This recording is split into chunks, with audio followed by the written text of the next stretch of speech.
Hello and welcome guys, divine tarot 888 एक new fresh reading करने जा रहे हैं जिसका टॉपिक है पास्ट, प्रेजेंट और फ्यूचर। अभी तक मैंने ना टिकटॉक पे ये टॉपिक अपलोड किया है, ना ही यूट्यूब पे अपलोड किया है, बट मुझे अचानक से चैनलिंग हुई कि फ्यूचर से रिलेटेड मामलात अगर पता चल जाएं तो इंसान को अपनी डायरेक्शन चूज़ करने में आसानी हो जाती है। ठीक है, तो यहाँ पे सबसे पहले हम चेक करेंगे आपका पास्ट, फिर चेक करेंगे प्रेजेंट, फिर चेक करेंगे फ्यूचर। यूट्यूब पे सब्सक्राइब करें ताकि मेरी आने वाली वीडियोस आपको टाइम से मिल सके। आई थिंक कि हम 3 पार्ट निकाल रहे हैं आपकी लाइफ के, तो रीडिंग वैसे भी एक्सटेंड हो जाएगी। डिफरेंट पार्ट्स में मैं इसको अपलोड करूँगी। ठीक है, जितना आपसे रेजोनेट करे उतना रखिएगा। अगर आपसे एनर्जीज़ रेजोनेट नहीं करती तो इट्स मीन कि ये रीडिंग आपकी नहीं है।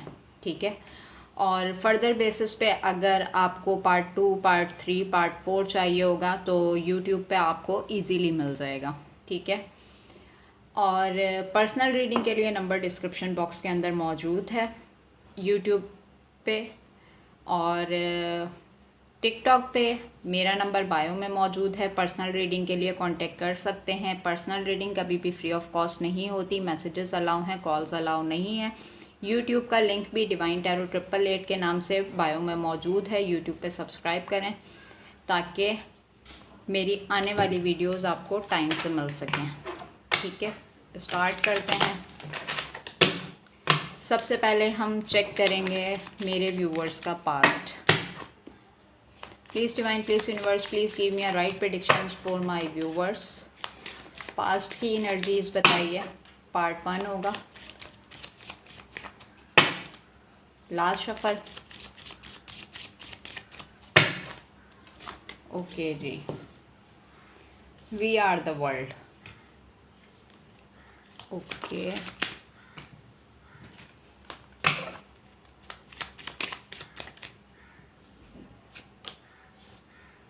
Patience, very good.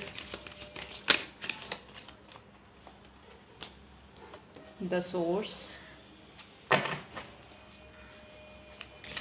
ओके।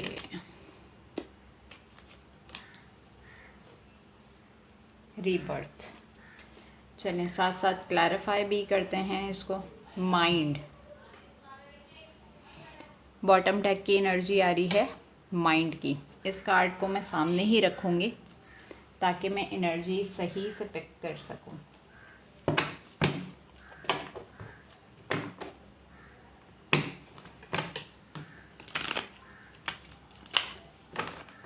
यहाँ पे वी आर द वर्ल्ड का कार्ड क्यों है? टेम्परेंस। पेशेंस का कार्ड क्यों है? 7 ऑफ कप्स। सोर्स का कार्ड क्यों है?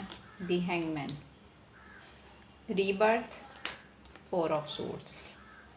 ओके जी, 7 ऑफ वॉन्ड्स।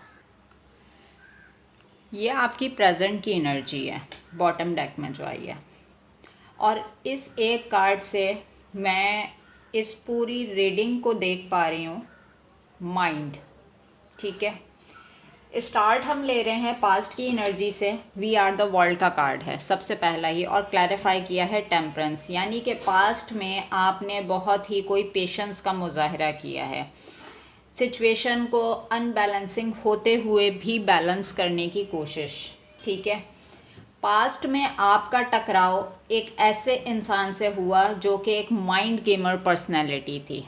ठीक है, उसको लोगों के साथ माइंड गेम्स करना अच्छा लगता था, उसको पॉलिटिक्स करनी अच्छी लगती थी। ऑल दो आप अपनी लाइफ में फुलफिल थे। वी आर द वर्ल्ड, आपका साइकिल कंप्लीट था, आपकी लाइफ कंप्लीट थी। फाइनेंसेस, एजुकेशंस, करियर, टेम्परेंस, तमाम चीज़ें आपकी लाइफ में मौजूद होते हुए आप पेशेंसली अपनी लाइफ को आगे की तरफ बढ़ा रहे थे। कुछ चीज़ें जो कि क्रिटिकल भी थी, कुछ चीज़ें जिसमें आप स्टक थे, बट अपनी पावर ऑफ सोर्स से आप उन चीज़ों को नए सिरे से फिर से स्टार्ट कर लेते थे। मुझे यहाँ क्लियरली नज़र आ रहा है कि पास्ट की लाइफ आपकी कोई इजी नहीं थी, पास्ट की लाइफ बहुत ही क्रिटिकल थी। बट इस सिचुएशन में किसी माइंड गेमर, किसी पॉलिटिकल पर्सन का आपसे मिल जाना जिसको पॉलिटिक्स करने की आदत हो, वहाँ से और मज़ीद आपकी पास्ट लाइफ जो है स्टक हो गई। ठीक है, ये कोई बाहर का बंदा नहीं है, ये बहुत ही कोई आपका फैमिली ओरिएंटेड पर्सन, ठीक है, जो कि as a option, as a choice आपकी लाइफ के अंदर ज़बरदस्ती एंटर हुआ। ठीक है, आपको कुछ बनाने के लिए, आपसे कुछ क्रिएटिव करवाने के लिए। एक ऐसा इंसान जो कि आपसे रिलेशनशिप को ब्रेक करना चाहता था, मगर उसको कोई सॉलिड रीज़न नहीं मिल पा रहा था, ऐसा कोई क्लू नहीं मिल पा रहा था इस इंसान को आपके अगेंस्ट को वो इसको यूज़ करके आपसे अपनी एनर्जीज़ को डिटैच कर सके। ये एक ऐसा इंसान है जिसके बारे में आप तसव्वुर भी नहीं कर सकते कि ये इंसान मेरा वेल विशर नहीं हो सकता है। ये इंसान आपकी लाइफ में स्टेबिलिटी से जेलस था, क्योंकि इसको ये बात डाइजेस्ट ही नहीं हो रही थी कि आपके साथ सब इजी क्यों होता है, क्यों सब आपको इतनी आसानी से मिल जाता है, क्योंकि हर वक्त सराउंडिंग में आपके लोग रहते थे।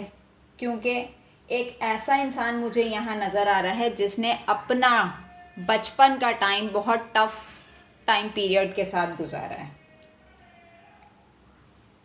इस इंसान की पेरेंटिंग सही से नहीं की गई थी, बचपन से ही एक जेलसी, एक शक, एक डेविल अटेम्प्ट इस शख्स की पर्सनैलिटी के ट्रेड्स रहे।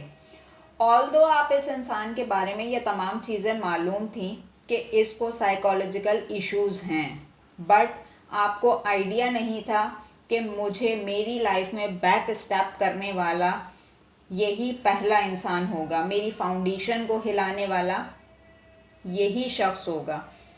इस इंसान ने स्लोली आपका माइंड डाइवर्ट किया, क्योंकि यहाँ पे 7 ऑफ वॉन्ड्स का कार्ड है, ठीक है, हर्मिट का कार्ड है, 7 ऑफ पेंटिकल्स का कार्ड है।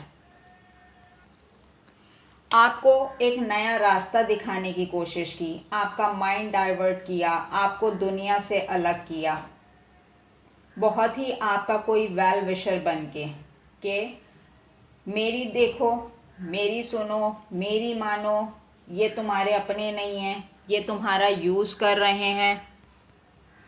और आप स्लोली लोगों से डिटैच होते चले गए, भूल गए आप कि हर हाथ मिलाने वाला इंसान आपका दोस्त नहीं हो सकता, आपका वेल विशर नहीं हो सकता। मैं यहाँ देख पा रही हूँ कि अकेले तन्हा दुनिया को फेस किया, दुनिया का मुकाबला किया, इन सारे मामलात में इतने डेयरिंग अटैम्प्ट्स आप करते गए कि इस इंसान को अंदाज़ा ही नहीं हुआ कि आप सोल लेवल पे इसके साथ कितना अटैच्ड हो गए। क्योंकि यहाँ पे क्लियर मैं देख पा रही हूँ कि आपकी पूरी दुनिया इस इंसान के गिर्द घूमना शुरू हो गई थी।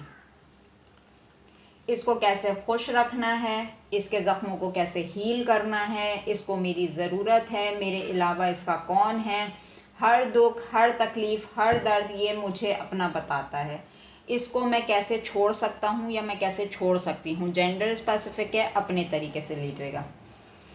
और ये सब करते करते आप कहाँ से कहाँ निकल आए कि आपने अपने रिश्ते, अपनी स्टेबिलिटी, अपनी सेल्फ़ रिस्पेक्ट सब दाव पर लगा दी, क्योंकि मोहब्बत अंधी होती है। ठीक है, अब यहाँ पर इसको हम मज़ीद और क्लैरिफाई करेंगे कि यहाँ पे टेम्परेंस का कार्ड क्यों है।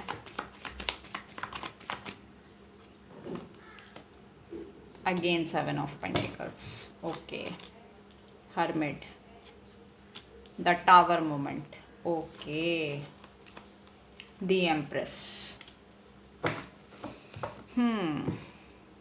Queen of swords. Reading almost 10 minutes की हो गई है, इसको पार्ट 2 से कनेक्ट करते हैं। टॉपिक है हमारा पास्ट, प्रेजेंट, फ्यूचर। तो मिलते हैं नेक्स्ट टॉपिक पे। सॉरी नेक्स्ट वीडियो में नेक्स्ट पार्ट के साथ। अपना बहुत ख्याल रखिएगा। Take care and